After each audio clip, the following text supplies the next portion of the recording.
Welcome back to the channel. So this is a return to the beginner's guide for armour modelling, and we're going to tackle the Tamiya M4 Sherman. So the idea with this video is, it's a series, there's 2 or 3 videos in this series to take you from opening the box all the way to finishing the model to a very good standard as a beginner.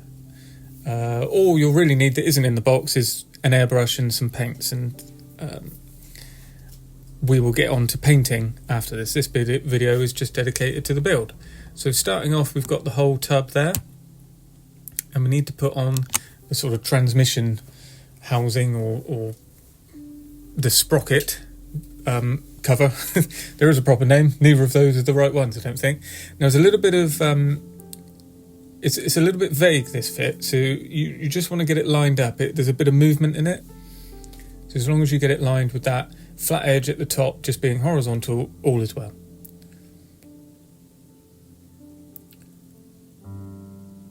So what we've got here is a bit of a dated kit. Now this is a good place to start because it's cheap and it's a reasonably simple build, but as far as accuracy goes, there are far better kits on the market these days for building all types of Shermans from an accurate point of view.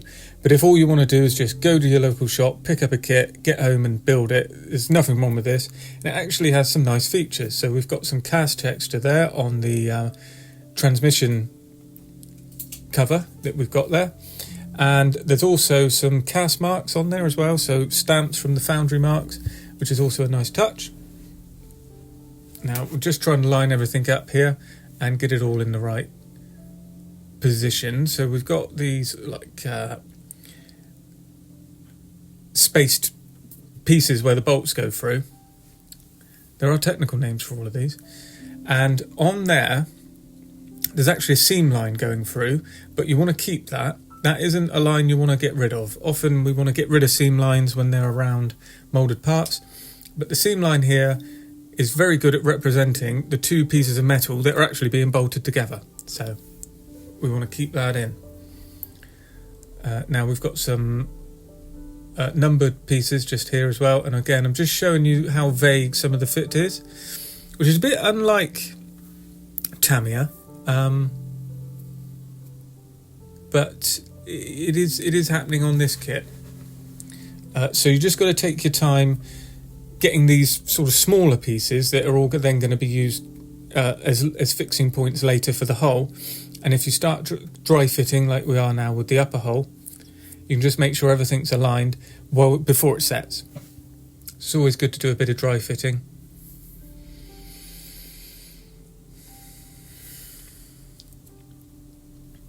With these parts in the future, and they just need to tuck in underneath these areas there and line up. As you can see, just in along there. So as long as it lines up like that, you're in the right place. And then you can just leave that on upside down, let the glue set, and then you can take the upper hole off once you're happy with that. Some more modern kits for Tamiya, you don't get a lot of this faffing about, so you could also try something there as well from the newer range. So once we've got that area glued in, I just want to now work in around these areas that are meant to be cast. So they should show a cast texture. It should all be one piece. There shouldn't be a join here with these bits that are jutting out where the sprocket's going to go on. So I'm just putting some extra thin, Tamiya extra thin glue around there just to sort of soften the plastic, and then we're going to come in with a brush which has been cut down and just stippling around that just to give it a rough texture so it blends in.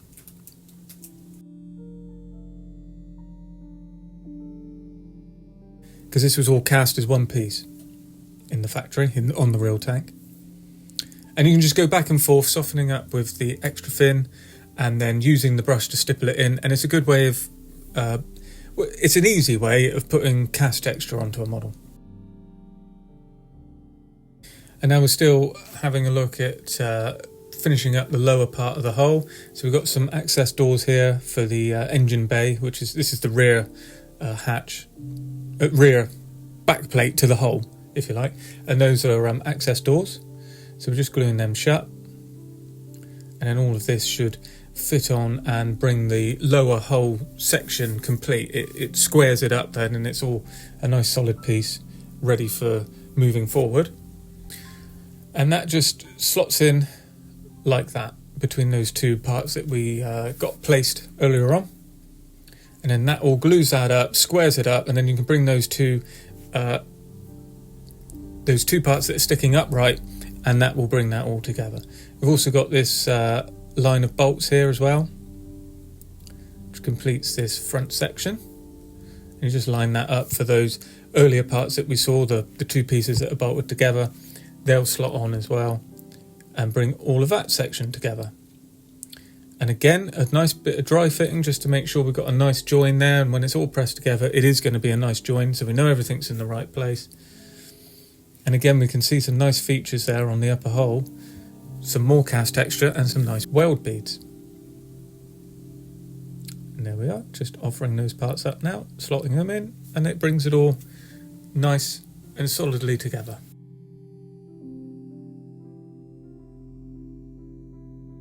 So here we're just dealing with some seam lines, and we've got a sanding stick. These are just cheap. I think they are called sanding sticks. They're on Amazon anyway. They're easy to find. They're colour coded. So this funny sort of turquoise colour is sort of perfect grit for sanding plastic without leaving too many marks. So just dealing with seam lines, this is what we were talking about earlier. You want to look for these. This is lines that go around the pieces where in the moulding process two parts are being put together in a mould.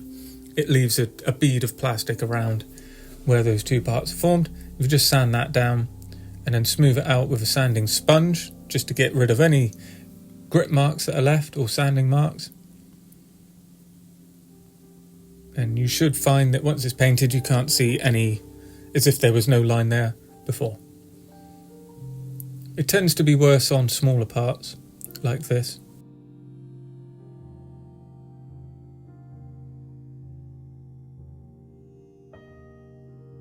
And then when you've got it going around raised detail or areas where it's difficult to sand, you can just put it between some tweezers like this, and obviously beware that it can spring out. So I'm just using my finger there just to make sure it can't spring out.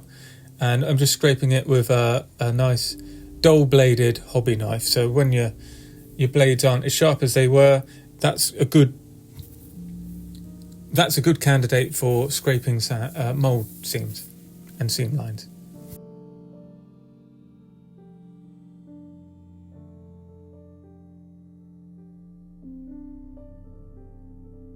And what you can also do at the end there, which I don't show, is you can actually, once it's in place, if you've got any small little bits of plastic left from this, you can see there's some sort of light coloured plastic, you can actually just run around with the Tamiya extra thin brush, like I'm doing there, and it will melt all of those tiny bits of plastic away and they'll just disappear. It's a good way of cleaning that up. See, we've got a bit of a gap there. Just want to make sure that's joined up because that's meant to be all of one piece. And if you've got some clamps, that's a good candidate there, just to stick a clamp on that to hold it together until the plastic glue.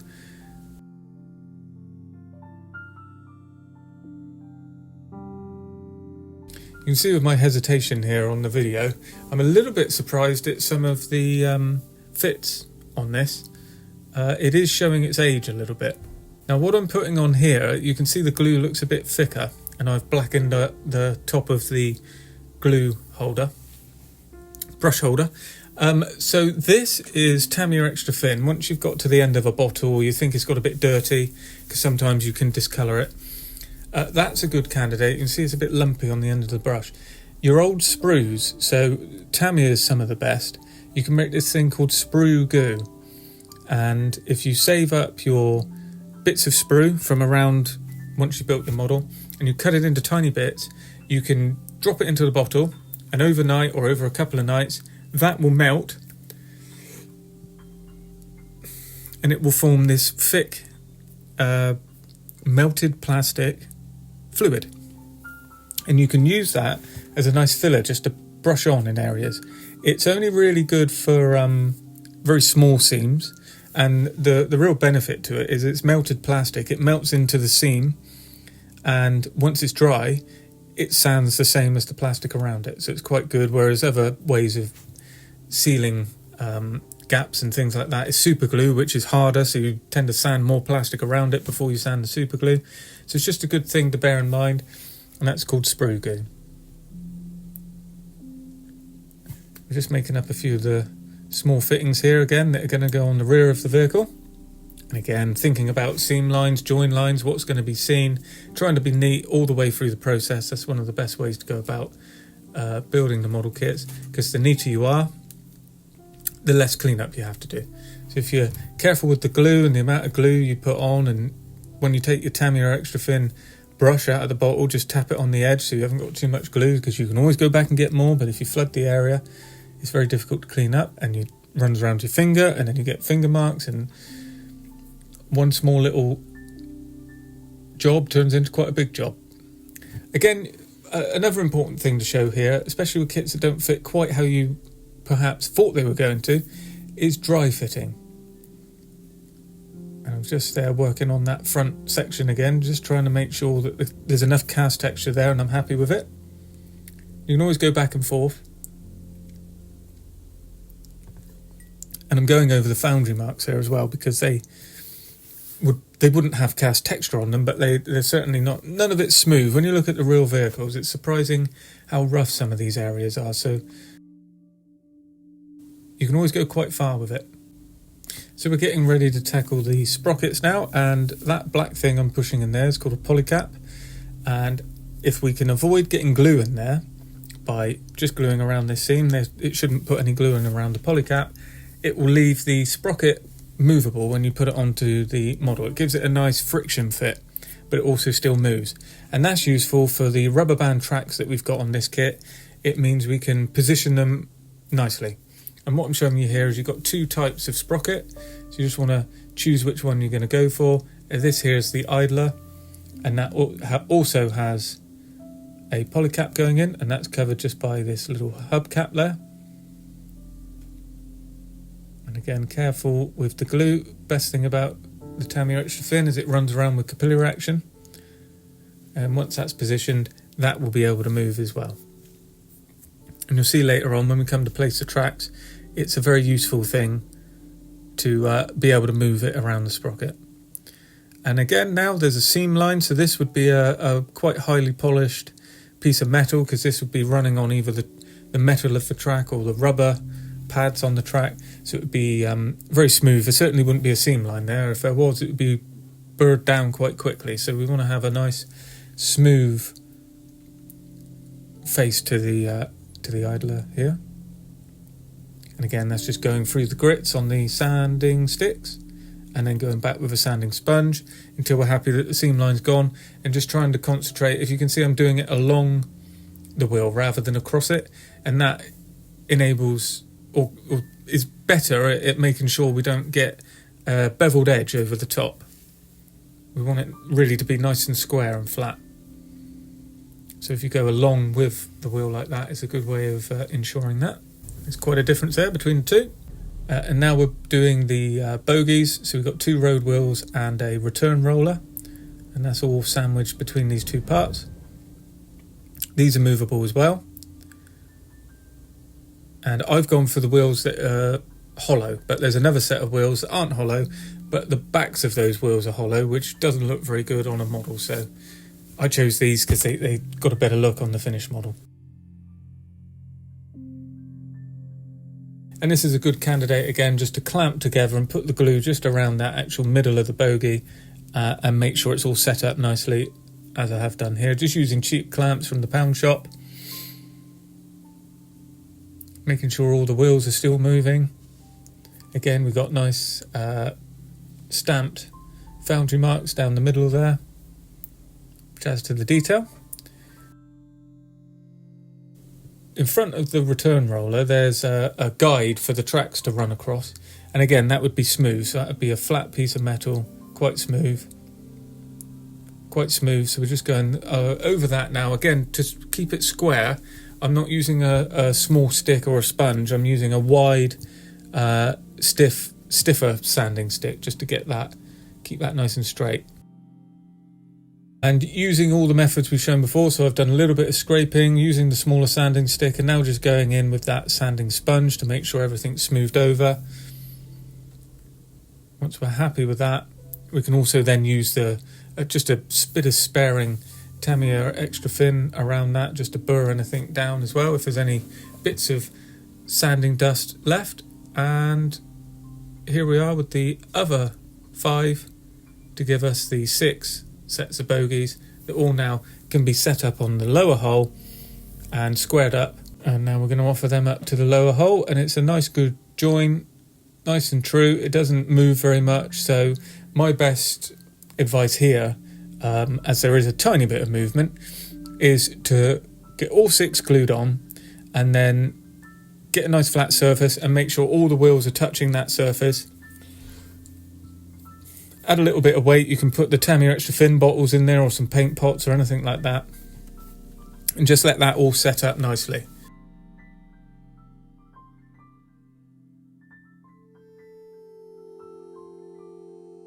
And there we are. So I'm using a steel ruler here just to make sure that everything's in line, and that all the wheels are touching it at the same time. So it's a good test here. Usually you'd see the front or the rear wheel wouldn't move, and here you can see the second wheel in isn't moving, which is a good sign that it's just slightly out of alignment. So you can try it again. There you go. Now that's good enough for me. That second wheel is still slightly out, but as it's going to be around tracks, you won't notice a few sort of 0.01 of a mil being out. And the trouble I'm getting now is the front wheel's almost slightly out, so you know you can't win them all. You just got to hope for the best and get as close as you can. But it's a nice little trick using the steel ruler, just to, especially when all the wheels move at this point, is a good way of showing it.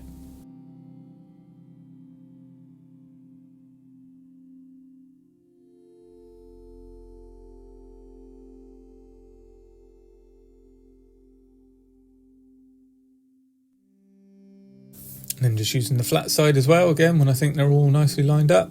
And then once you're happy with that, you just let them set up.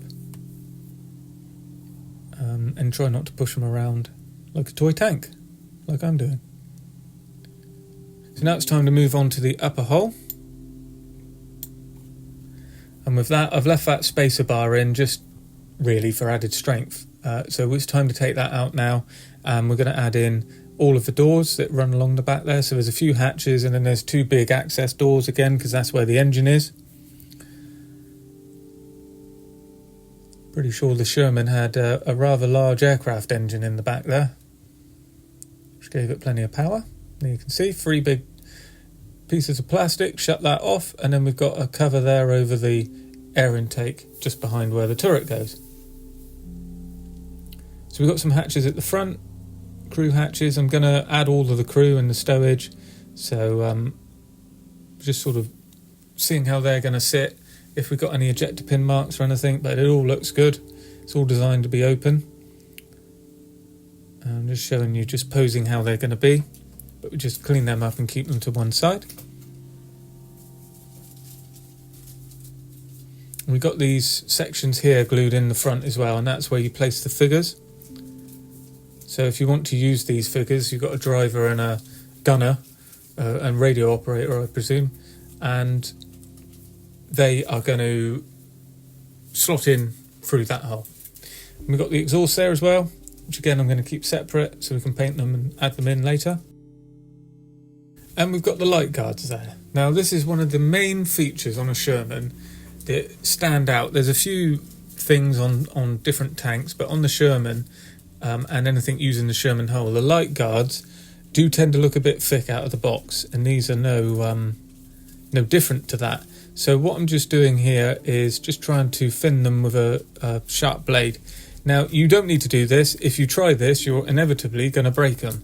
But I thought I'd give it a go just to see what the plausibility of it is. And it is doable, and the easiest way to do it is to leave them on the sprue, because then that gives a bit of structure to it where they're still attached to the sprue.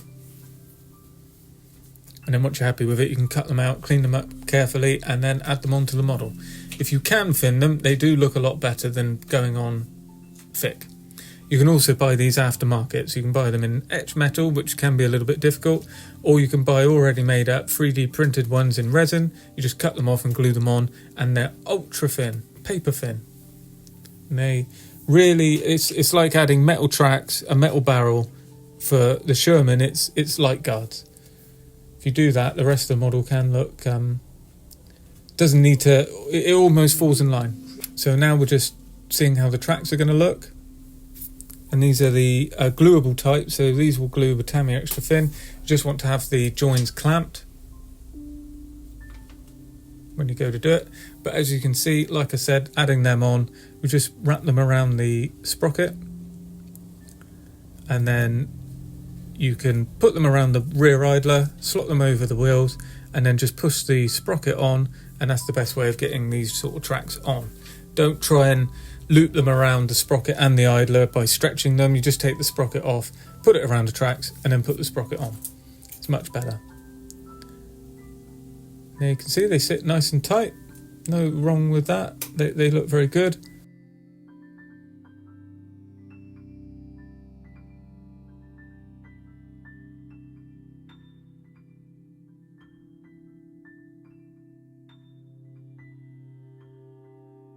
Now, what I'm actually going to do here is cut off that second loop, because I found them a little bit too loose when I was test fitting, and there is an option for it here. So if you cut straight along there and along those two bolts sticking out, cut through the middle. So I'm actually going to cut these now, and you just need to remove the teeth and those bolts that are sticking out the side, and then that will slot in to what's already there on the other end. And if you do this, you'll get a much tighter join, and you won't have so much slack. That's really what we're trying to get. The rubber band tracks can look like they're sort of springing off, whereas obviously they'd be very strong and weighted. So to try and get that weighted look, just by cutting down one link, there's still enough join there. And then you can see that it slots straight in, and is a much tighter join around the wheels, and looks much more realistic.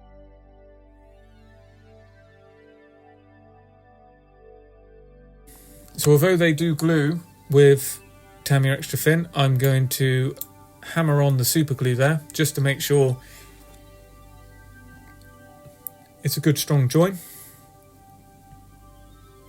And we don't need to worry about the brittle nature of super glue in this position, because it's going to be holding fine. This super glue works absolutely fine here and gives us a good strong bond. Now we're on to the turret. So we've got a nice gun breech. I'm not going to do too much with this. I'm just showing you that it's in the kit, so we're just going to build it up. But I don't paint it or anything. And then we're on to the gun barrel. Now, unfortunately, there is a tip to the barrel, which is hollowed out. So it gives a nice hollowed out barrel, but we've got this funny join at the end. So first things first, there's a seam line running down both sides of the barrel. So we're using the scraping method, just using the sharp blade, just to try and get that. Now, what you don't want to do is flatten out an area. So you want to keep that curve going right the way around the barrel. So don't press too hard, just make sure you just knock that seam back a little bit, and then we can use a sanding sponge just to go around that. Rather than something that's solid, this sponge will go around that shape and not leave a flat spot. And you want to try not to go all the way up to the end, because if you go all the way up to the end of the barrel, you'll slightly burr the end over as well, which will be very noticeable on the finished model.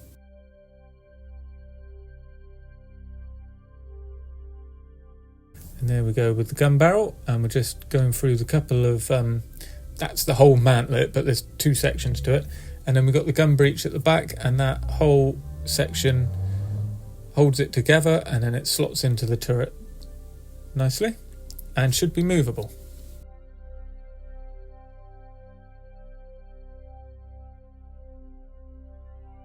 So after dry fitting, we get all of that glued together and then slot it in. And just make sure it still moves. There's polycaps in action in here, I think, as well, if I remember correctly. You only just want to glue that section in around the bolts. And then lastly, all there is to worry about now is the figures and the stowage. So we want to get all of that cleaned up. And there's sprue gates and seam lines around that, so we want to get that sorted. And it's time to glue on the upper hull to the lower hull.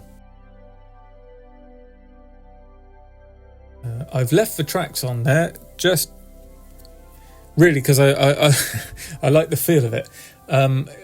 It'd probably be best to take them off at this point, but it's not a problem. You glue around everywhere where the hole fixings are for the upper hull, and the tracks can come on and off independently.